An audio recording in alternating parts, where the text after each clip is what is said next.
Welcome back. Mark Hartzman is a talented and successful writer of mostly nonfiction, a man who obviously has eclectic interest for sure, called one of America's leading connoisseurs of the bizarre. He's written books about sideshow performers, Oliver Cromwell's head, weird things on eBay, and unorthodox messages from God. His latest book, We Are Not Alone, is a terrific overview of the UFO mystery, ETs, how they've affected us in the past and maybe in the future. Mark, so glad to have you here live on Coast to Coast. Thanks for having me, George. Good to be here. You know, as a writer, you have tackled some pretty odd and controversial topics before, as I just listed. Can you tell me when you started working on what became this book? And I ask it in this context. You know, I've been covering UFOs as a journalist for a long time, and the first 30 of those 36 years, things kind of plodded along, you know, but the last few years have been like hair on fire, all hands on deck. A lot of stuff has happened. As you acknowledge in the start of your book, you know, the admissions out of the U.S. government of late are kind of astonishing when viewed in the context of UFO history. Did this stuff start unfolding while you were working on the book, or is it what got you started down this road? I would say, well, I started working on the book about 2.5 years ago. So things were certainly unfolding, but I feel like they accelerated quite a bit more even during the course of the last 2.5 years, because you're right, so much has happened and continues to be happening, which definitely is exciting. But it truly was an amazing admission for the government to acknowledge that there are things flying in our airspace that we can't identify. That wouldn't have happened decades ago, even a decade ago. So yeah. I didn't start writing it because of all that. I really started writing it because I just love the subject matter and the topic fascinates me. But it was nice that things were progressing quite an interesting way during the ride. Yeah. So in the back of your head, you figured someday I'm going to jump into this. I'm going to jump into the deep end of this pool. Yeah. I mean, this is something I've liked. I've been fascinated by really since I was a kid. But I had done another book called The Big Book of Mars, which came out in 2020. Oh, yeah. And in that book, I had written a bit about the UFO phenomenon just because it kind of connected to Mars in terms of beliefs that Martians might be piloting some of the UFOs in the late 40s and early 50s. That was still a lingering thought. There was a lot of early belief in intelligent Martians going back to the 1800s. So I kind of got into it during that book and wanted to obviously explore a lot more with this book, knowing that there's obviously so much more material. I could fill a whole book with it. So that's oh my gosh. That was the goal was We Are Not Alone. You could fill more than one. But, this past weekend, sure. I mentioned this at the top of the program tonight, that there was an event in Northern California. The Soul Foundation had a conference this week, and I don't know if you're familiar with it, but some of the speakers there, and there were some, major names who were at this event, seemed to imply there is a form of controlled disclosure coming soon. Maybe it's underway already. Now that you've jumped into this with both feet and you've looked at the history of the subject, would you agree that with that prediction, or would you sort of adopt a position of I'll believe it when I see it? Well, I would like to say, that's true, that there is some controlled disclosure coming, but I would love to see some evidence because it feels like, how long will this take? How long will they drag something out? I do think that to some degree, you're right. I mean, they are giving us more information. The acknowledgement by the government starts to soften the path for disclosure, that we're starting to accept the fact that maybe there's something out there as opposed to hitting it all at once with the general public. But at the same time, it would be nice to see some evidence. If there are crashed, retrievals from UFO or matter or extraterrestrial matter, then it'd be great to see something and let the world know that there is something out here and understand how we can deal with that moving forward. My own feeling, I'm a glass half empty guy. I would like to see it happen in my lifetime, but I've seen so many lies and false leads and distractions and disinformation from government that the only way they're going to cough this stuff up is have to be dragged kicking and screaming to do it. They're not going to do it voluntarily. So I hope it happens, but I am more encouraged by what's happened in academic circles.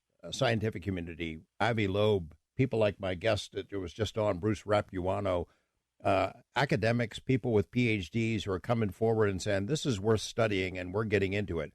That seems to me like a genie that can't be put back into the bottle, as opposed to government disclosure or non-disclosure, which has always been promised and never seems to happen. What do you think? I totally agree with that. When I spoke with Avi Loeb for the book, he talked about the fact that he's not going to wait for government data because he knows he's not going to get it. And he said, I can go collect the data myself.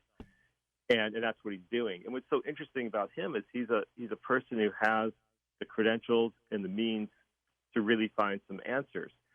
And I can't help but wonder what we would know now if there were people like Avi Loeb investigating this, 40, 50 years ago, if there wasn't a stigma around the subject and more scientists were interested and openly willing to look into this topic, right? Like what might we have learned by now?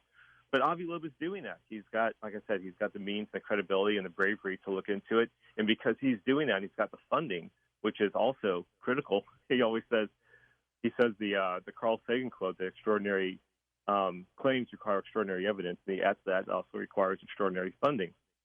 But he's getting that finally to look into it.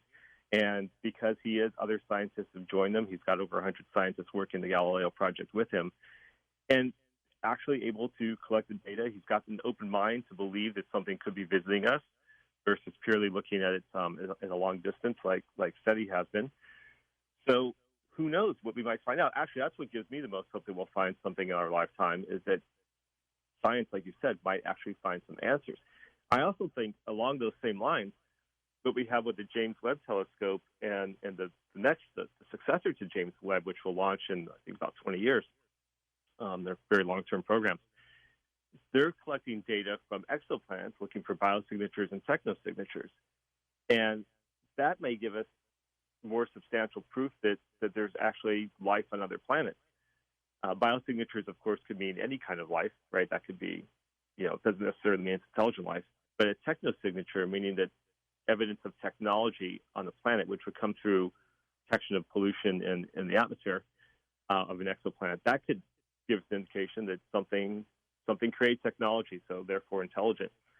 So again, there might be answers, like real tangible proof that something is out there fairly soon, which is very exciting. Your new book, We Are Not Alone, is terrific on multiple levels. I really enjoyed it. I mean, it has a very broad scope, but I'll tell you, it would work even if it was just a book of photographs, because the exhibits that you have, the little pieces of historical tidbits gathered up from all over the place, that gives us an insight into things that happened long ago and throughout the history of this phenomena, that's worth the price of the book alone. You collected some really great stuff in there. You had to know that was going to be a big attraction for people who would check out this book. Oh, yeah. I mean, I love finding that kind of stuff. To me, that's what it really makes everything kind of hit home a lot clearer when you see, especially the old newspaper headlines, like this is really what was being said. It's not, it really substantiates everything you're reading. This is how it was viewed. This is what people said. These are the record cards. I actually was able to handle the actual record cards from Project Blue Book. That was thanks to David Marler, who has just an amazing archive outside of Albuquerque.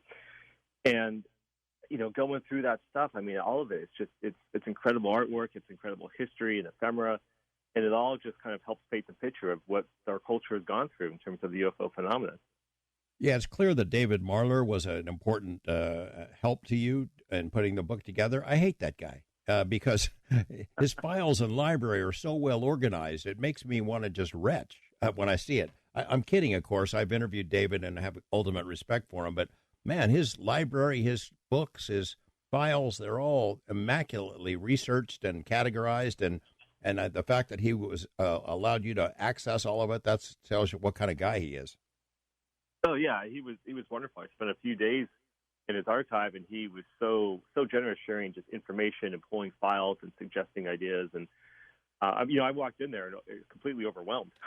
He's got rows of file cabinets. Every file cabinet is packed with case files, and where do you begin? And on top of that, he has the bookshelves and 1,000 books or more, and all kinds of media, the newspaper clippings and headlines. And one thing I loved that I did include in the book also.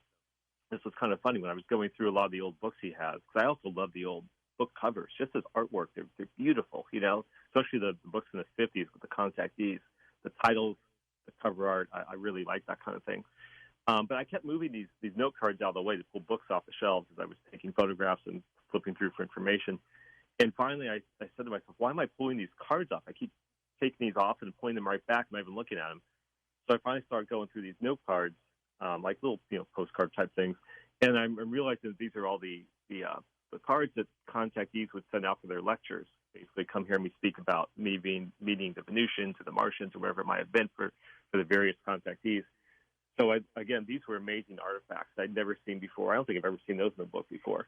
So that was great to get some pictures of and include in We Are Not Alone as well. Yeah, I wanted to tell David that the proper way to store all your UFO information is in giant stacks that you put all over your house, in your office, in your garage, in your home. I'll have to invite him over and show him someday the way it should be done. A lot of the history now of this phenomena and the development of the story, the UFO story. A lot of people make the argument that this whole thing grew out of Cold War fears, that we just ramped up worrying about the Russians nuking us. Or they'll say we believe in UFOs and aliens because we're looking for a substitute for God in our sad, troubled lives. Can you address those ideas and what you think about those concepts as being the origin points for the UFO mystery? Yeah, they're both really valid in so many ways. In terms of the Cold War, absolutely, there was a lot of fear about what was going on. First of all, were UFOs a response to the atomic age, right? That's what a lot of the contactees were preaching, that we were getting into a very dangerous space and technology, and we might start affecting the solar system, other planets around us. So they're coming to warn us about the dangers of nuclear weapons, which would be a good message if true, for sure. Along with that, you have a lot of the technology and secrecy that was going on with the Cold War. For instance, you had the development of the U-2, high altitude spy plane, the A-12 Blackbird, and the SR-71 part of Oxcart. So these were these high altitude planes going at 70,000, 90,000 feet, way above anything that any commercial airline would be approaching. So people are seeing these flying over, Nevada, over the Area 51 space, and of course they're seeing something unusual, high altitude flying that they don't identify, and the government's not going to acknowledge what that is. They can't say, "Oh, it's a new U-2 spy plane that we've got to go over Moscow and see what they're doing and what their nuclear capabilities are." So they have Project Blue Book ensure that they're getting all those stories covered up and letting people know that it's something else. So basically, UFOs are a great cover for the secretive technology that's being developed at that time during the Cold War. Yeah. So there's certainly truth to that being one aspect of it. On the other hand, I do think that UFOs, first of all, anyone who believes in God and angels, there's no reason you couldn't believe in UFOs and aliens. Really, what's the big difference? We're talking about something that's existing outside of life on Earth, right? So if one could exist, why couldn't the other? And I do think there's just something to this idea that, it's innate within all of us that we don't want to be alone. I think that's why you have the concept of God and even the afterlife, right? You don't want this to be it. And I think extraterrestrial life really fits nicely into that notion and that innate human need. I think it kind of goes way back in that sense. It might be true, but I also know there's tens of millions of people worldwide who've had direct experiences and sightings and were drawn to the topic, not because they were searching for God, but because something was hovering over their house. I heard that story, too, about the CIA has been happy to exploit the idea that, people thought that their spy planes were UFOs. That's great for them. But I can tell you for a fact that the SR-71 and the U-2 do not hover over people's homes or hover over meadows, and they don't fly vertically either. And they don't really look like a flying saucer. I think it's been convenient for CIA on multiple levels, but I get your point. You start this book with a story about a guy named Charles Davis, something that happened to him when he was 8 years old. Can you tell us that story? And then you took him out to a Mexican restaurant, I guess, more recently in preparation for the book. What his story was back then, what he thinks about it now. Yeah, so after visiting David Marler's archive in Albuquerque, I was heading out to Roswell. Of course, a few hours away. I'm going to make that trip for the book, and always wanted to go there. So before I headed out there, Dave had mentioned to me that he had met this man, Charles Davis, who had this experience in 1964 when he was 8 years old. And he had talked to James McDonald about it in, I think, '68, and really that was it. He never talked about it again. Kind of put this incident in the back of his head, which I'll get to in a second, until David Marler tracked him down a few years back, maybe 5 or 6 years ago, and then connected him with me, and I met with him in Roswell, and we had lunch in a Mexican restaurant in town. And so basically what happened to Charles was he was playing in the back lot of his grandmother's laundromat. This was in Hobbs, New Mexico, so he had moved to Roswell later. And he's 8 years old. He's just playing around the back, and he sees this top-shaped object just like across the street, about treetop level high, and it's kind of mimicking his movement. So if Charles is moving left, it's moving to the left. If he's jumping back to the right, moves back to the right, kind of like it's playing, mimicking all of his movements. And then suddenly it just zips across the street, goes right overhead, and just belches out this flame right over the top of his head and burns him from basically the chin up. And at that point, his grandmother had just stepped outside and saw this whole thing happen, and rushed over to her, got the flames put out right away, and rushed him to a hospital. And he was fortunate that there was a burn specialist there on staff at the moment who treated him right away. The FBI came and investigated this incident. They found no trace, no evidence of anything that would have caused it. They looked at the machinery within the laundromat. Did something kind of come out of like one of the dryers or whatever it was that might go outside? Checked the ground for anything. Nothing showed any trace of evidence that would have caused this boy to have been burned so severely as he had. And so there was really no answer to this particular case. And, he told his story.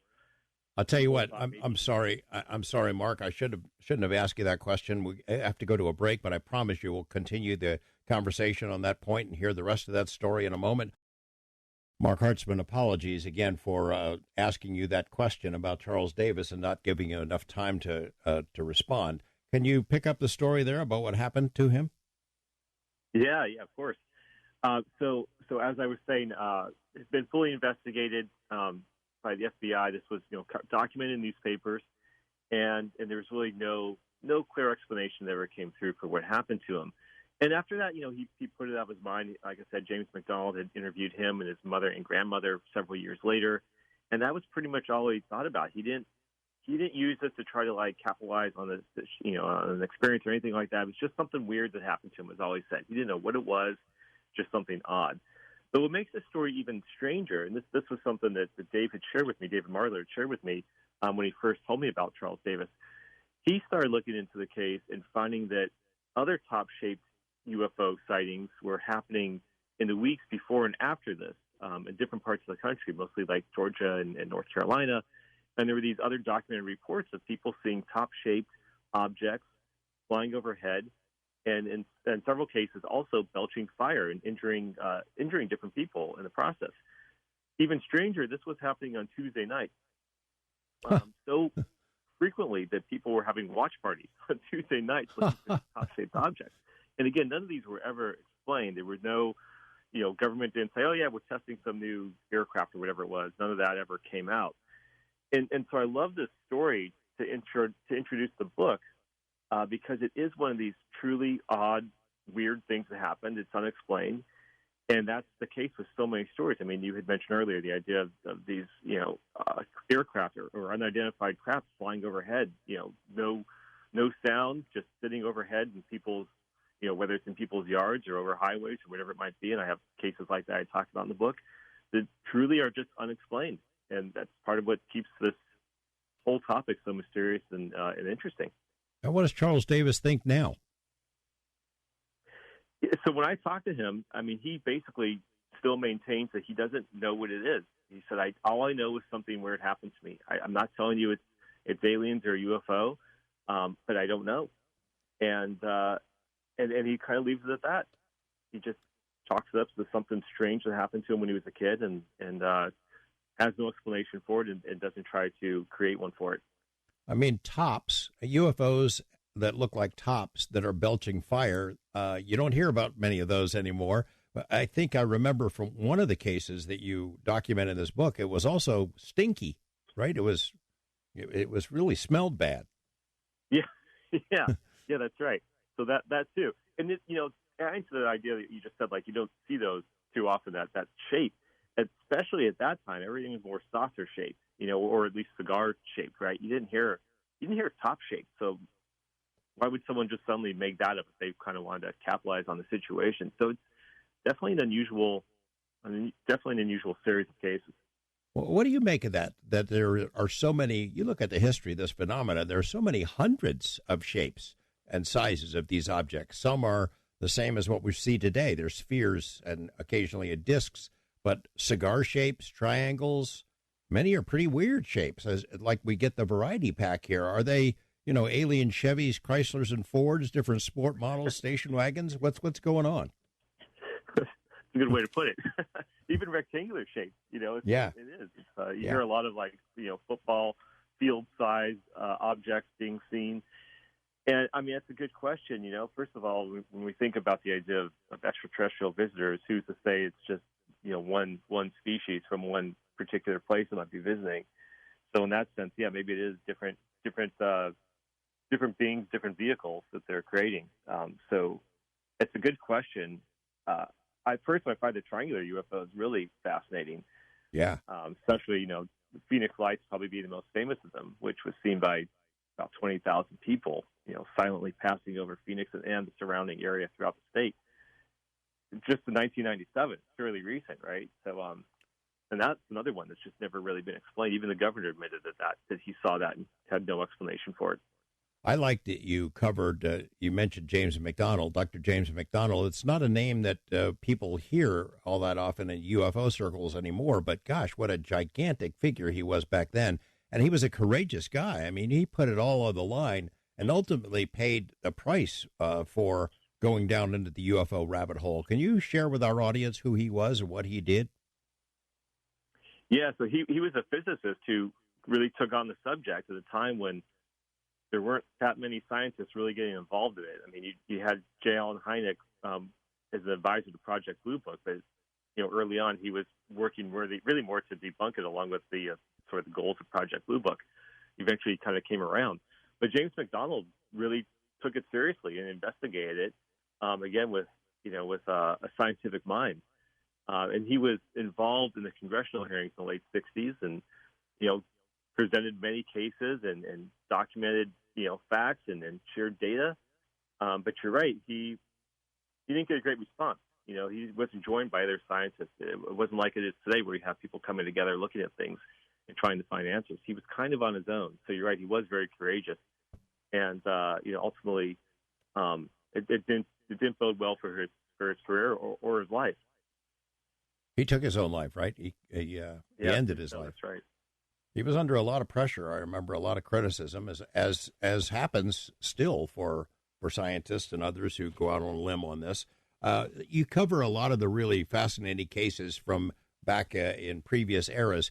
Kelly Hopkinsville, I think, is a great example. We've talked about it on this show before.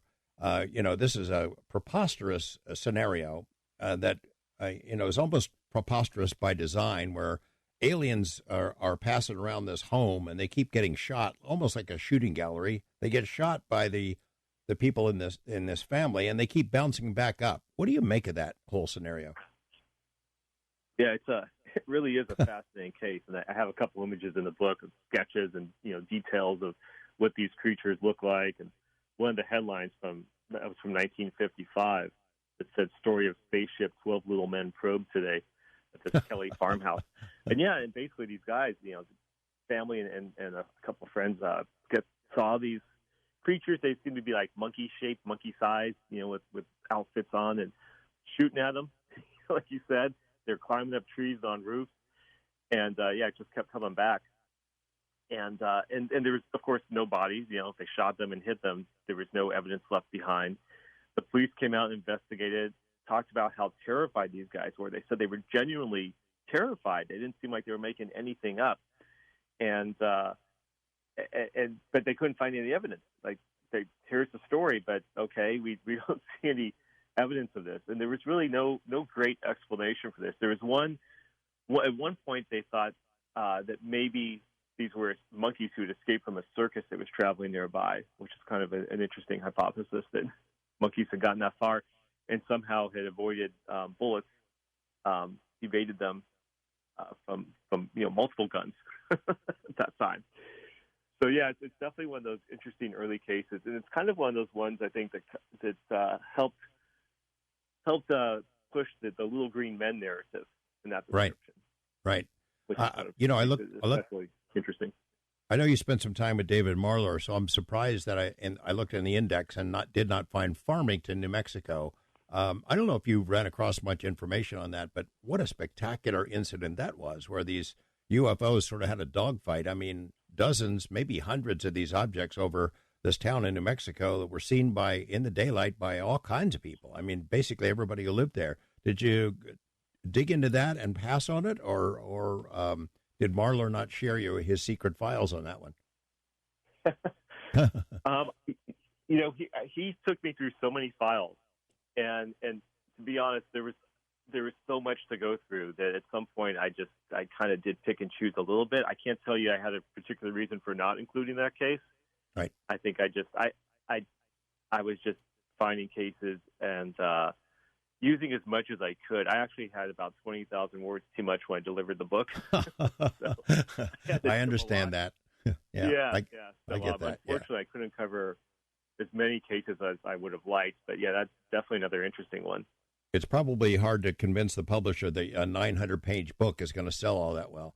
I think I pushed back and I think I kept at least another 8,000 to 10,000 of those words that I initially was asked to trim. So good deal. I made some progress. It's hard to cover the legitimacy of the truly old cases. You cover the modern UFO era back to the late 40s and 50s.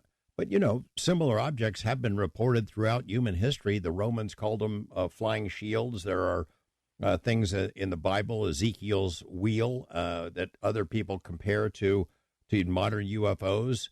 The idea that these things have been around a long time, that if they're visitors, they've been watching us for a long time, or maybe they live here. You tend to come across as sort of agnostic. You don't put your feet down in either camp in a definitive way. But what do you think about the idea of the visitors not being visitors at all?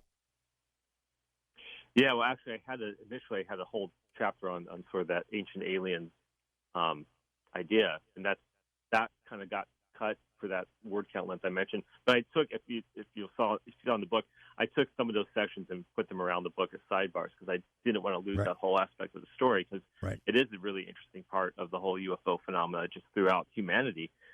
And some of it I find really quite interesting. I mean, to me, Ezekiel's vision, that was something that I read about in high school and I wrote a paper about in my AP English class. I was so fascinated by it. My teacher didn't really agree with it, which was interesting. But yeah, I thought that, here's this amazing description of this chariot coming down from the heavens with these strange creatures, with these amazing descriptions of faces that, resemble different animals, multiple animals on these, on these creatures. And of course, there's someone sitting in a throne in the center of it, right? So what could this thing be? And so I talked about that, is it an early UFO sign just using the terminology that Ezekiel may have had at the time, or is there a different context just in terms of, what he may have been experiencing back then? So it's an interesting case, and yeah, it's hard to have anything definitive about that, right? This is all just about theory. But I did talk about some of the other cases, whether things like Stonehenge or the pyramids may have been built by aliens. And there's a lot of evidence that shows how some of that could have maybe been done. For example, part of the Nile back then has been revealed recently to have actually had another pathway that actually went by the pyramids. So floating stones and so forth may have been a bit more possible than previously suspected. But I also think we shouldn't underestimate the ingenuity of humanity to build some of these structures. That said, there's some of them that are truly extraordinary that really do leave you wondering how people were capable of some of these things. Yeah. So who knows? I personally think that if UFOs had come back then and helped build some of these things, they could have used more than just the natural resources and left something behind as well. I mean, I look at like what we're doing on Mars right now as an example. So we have rovers there now, right? But before we put humans there, we'll send other machinery there that will 3D build habitats for us, and we'll bring some of our technology from here to there. So I do wonder, like, if they were here that long ago, when they've been advanced enough to have done something similar. So that kind of goes through my mind a little bit in some of those cases. But in other cases, there's UFOs and artwork that goes back to, like, the Middle Ages. Yeah. And people look at these paintings, they say, well, what is that? That's a UFO. On the other hand, if you ask an art historian, they'll say, well, that's how they represented the sun and the moon at that time. They had like a figure driving, a vehicle that was representing the moon, sort of a, crescent type shaped object. So again, some of it depends on the perspective and the lens you're looking at through. Yeah, interpretation. I'm in my own research, I am impressed by some of these cases from the 50s or even 60s where these craft are described in military documents and news accounts where they fly circles around our best planes. They do amazing things. Today, if that happened, we'd blame it on Chinese drones or something we just haven't discovered yet. Russians, Chinese, Israelis, Iranians, whatever. I find them to be pretty persuasive and give a lot of credence to the idea that these are from someone else, that someone else built them, given that they were far in advance of what our planes could do at the time. I don't know how you feel. Yeah, I think I agree. I think that's a really interesting way to look at, because we can look at the UAP that we're seeing now, and you could say, okay, is there a foreign adversary that's far advanced, or do we have technology that's that far advanced that's completely secret right now? Possibly, but when you look back to, like you said, the 50s, and you see the same kinds of descriptions, it's hard to imagine that anyone could have been that far advanced back then, right? Like we talked about earlier, like the U-2, that was far advanced in the 50s. But something like, the Tic Tac UAP, we weren't that far along. No one was that far along back in the 50s. So you do wonder, okay, well, maybe you can explain some of that away today, but how do you explain it away from 70 years ago? Right. Lee Spiegel was a friend of yours? Yes. You cover in his role in the United Nations. There were attempts to get the United Nations into the UFO mystery in a big way. I have on my wall here, I have a collection of postage stamps from Grenada. The Prime Minister of Grenada was actively involved and tried to get the UN involved, and he ultimately failed, but he went and issued these postage stamps anyway. They're beautiful. And our friend, the late Lee Spiegel, was directly involved in all that United Nations stuff. Can you share with us a little bit about how that went? Yeah, so Lee Spiegel, he started investigating the UFO phenomenon in the 1970s. And he had his own sighting, which we can talk about as well. But he worked with the president of Grenada. Grenada had heard about Lee Spiegel, and he'd been trying to get something with the UN going. And so Lee kind of stepped in, helped them out, and just helped organize the whole thing, and was able to get a lot of interesting people to join him at the UN to have basically the first time the United Nations ever talked about UFOs to address this in front of the world. So he had along with him Jacques Vallée, Gordon Cooper, the astronaut Stanton Friedman, and another Army Reserve Captain Lawrence Coyne, who had his own encounter with a helicopter. So he had this amazing group assembled, and they were able to address the UFO phenomena in front of the United Nations, and they were going to create basically a system where international groups could share information and try to learn together what was going on and just kind of facilitate the whole process. And so this was all going along actually quite nicely until the president of Grenada was ousted, and that kind of made the whole thing fall through. This was 1978, by the way, just for a little bit more context. Right. But yeah, it was the first time they'd ever assembled it with the General Assembly of the United Nations for the topic of UFOs. Lee Spiegel was a great guy. We miss him very much. We're talking with Mark Hartzman about his book, We Are Not Alone. So much ground still to cover. Adamski, Van Tassel, Men in Black, much more to come here on Coast to Coast, and we'll open up the phone lines soon so you can get in as well.